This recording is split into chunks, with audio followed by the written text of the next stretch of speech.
E aí, a gente já parou para pensar no que realmente move o mundo dos negócios? A resposta, olha, cabe em uma palavra só: competição. É isso mesmo. Ela é chamada de motor do capitalismo, né? Aquela força que impulsiona a inovação, que nos traz produtos sempre melhores. Mas o que isso significa na prática? Vamos mergulhar nessa história? Quando a gente pensa em competição, a primeira imagem que vem na cabeça é, sei lá, uma guerra de preços entre dois supermercados. Mas isso, na verdade, é só a pontinha do iceberg. A competição é um conceito bem mais complexo, com várias camadas. E entender essas diferentes visões é a chave para a gente decifrar como a nossa economia funciona de verdade. Vamos começar com a visão que muita gente aprende primeiro na faculdade, o tal do ideal neoclássico. É bom pensar nela como um modelo de laboratório, sabe? Um mundo perfeito onde as regras da competição funcionam sem nenhuma falha. A palavra mais importante aqui é estático. Para os economistas neoclássicos, a competição perfeita não é uma batalha que nunca acaba. É, na verdade, um destino final, um ponto de equilíbrio perfeito. É como se fosse a foto da linha de chegada, e não o filme da corrida inteira. E para essa foto perfeita existir, as regras do jogo são bem específicas. Imagina uma feira livre, com um monte de agricultores vendendo maçãs. São tantos vendedores e as maçãs são tão idênticas que nenhum deles sozinho consegue decidir o preço. Ele simplesmente aceita o preço que o mercado dita. É um cenário, vamos combinar, bem diferente das gigantes de tecnologia ou das grandes marcas que a gente conhece hoje, não é mesmo? E qual seria o resultado final desse mundo ideal? Eficiência máxima. Todos os recursos são usados do melhor jeito possível e, no longo prazo, o lucro extraordinário de qualquer empresa vai para zero. Mas por quê? Simples, porque qualquer lucro muito alto atrairia novos concorrentes como um imã. Com mais gente vendendo, a oferta aumenta, os preços caem, até aquele lucro extra desaparecer. É um sistema que se autorregula, perfeitinho na teoria. Bom, esse modelo é super elegante, não dá para negar. Mas a economia real, ela é bagunçada, dinâmica e quase nunca está em equilíbrio. A competição que a gente vê por aí parece muito mais uma briga constante do que um estado de paz e tranquilidade. Isso nos leva a uma visão mais antiga, mas que talvez seja mais próxima da realidade, a da escola clássica. Para pensadores como Adam Smith e Karl Marx, a competição não era um estado final, um substantivo, era um verbo, um processo que não para nunca, uma rivalidade. Esse slide aqui mostra a diferença de um jeito perfeito. De um lado, um equilíbrio parado no tempo. Do outro, uma rivalidade que está sempre em movimento. A visão clássica se preocupa menos com quantas empresas existem e mais com para onde o dinheiro está indo. O capital nessa visão está sempre se movendo, procurando o maior lucro possível.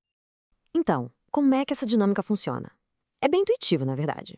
Se o setor de tecnologia está dando um lucro muito maior que o de calçados, por exemplo, o que acontece?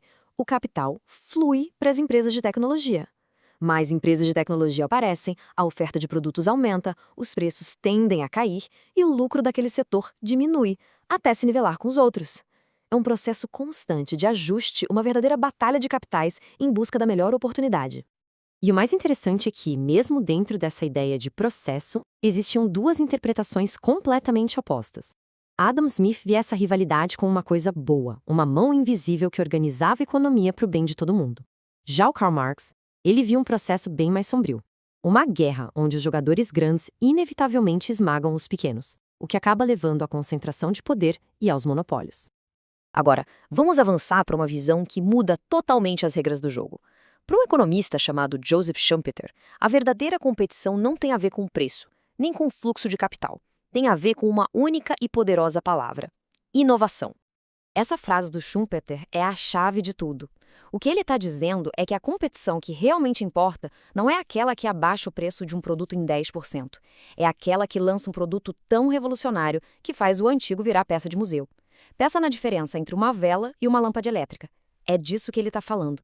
E esse processo tem um ciclo muito poderoso que ele chamou de destruição criativa. Tudo começa com uma inovação radical. Pensa no primeiro smartphone, ou na Netflix acabando com as locadoras de vídeo. Isso gera lucros gigantescos para a empresa que saiu na frente. E esses lucros são a recompensa. Mas aí vem o ponto crucial. Esses lucros são combustível para criar a próxima grande inovação, que por sua vez vai destruir o que veio antes. E assim, o motor do capitalismo continua girando, sem parar.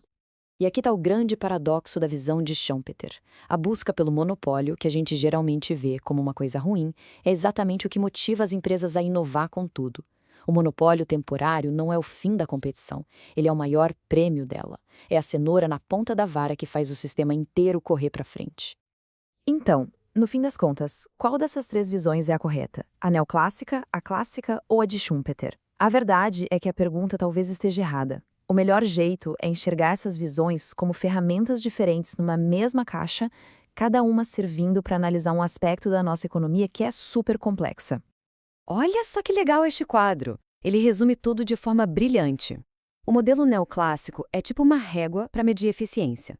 O modelo clássico ajuda a gente a entender a rivalidade e o fluxo de dinheiro entre os setores. E o modelo de Schumpeter? Bom, ele explica a força explosiva da mudança tecnológica. Repara como o papel do lucro muda completamente em cada um. Ele desaparece, ele se iguala ou ele vira o combustível para a próxima revolução. Portanto, a questão não é escolher uma teoria e jogar as outras fora. É sobre saber qual lente usar para cada situação.